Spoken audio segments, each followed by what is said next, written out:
Il faut établir une simulation. Le salarié, on va avoir évidemment le coût de salaire plus les charges inhérentes. Il peut y avoir également des frais supplémentaires, type frais de déplacement, etc., qui peuvent être à financer. Donc il faut bien intégrer tous les frais qui vont être liés aux salariés. Et à partir de là, il faut voir quelle est la marge qu'on va devoir dégager de manière supplémentaire qui va permettre de financer ce salarié.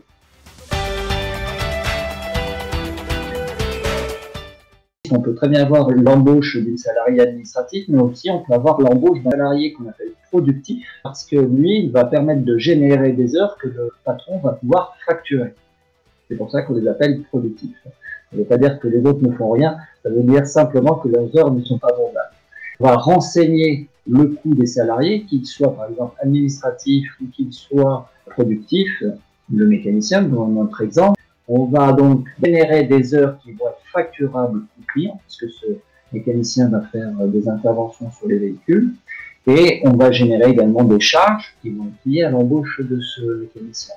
On intégrera bien entendu la tenue, on va intégrer les frais supplémentaires qu'on peut avoir pour ce mécano, et on va nous indiquer la marge qu'il va falloir dégager de manière supplémentaire pour pouvoir financer ça. Et au final, quel est l'objectif de chiffre d'affaires que le garage doit faire à la fin de l'année.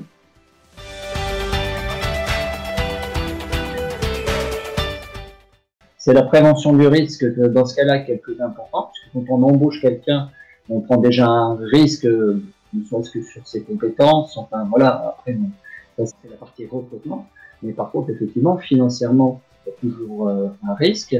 Si le chiffre d'affaires ne suit pas, ou si on a énormément de travail, et qu'on peut absorber et déjà donner du travail à son salarié tout de suite, c'est impeccable parce que ça va peut-être libérer du temps pour le patron pour qu'il puisse mieux s'occuper de la partie commerciale, par exemple.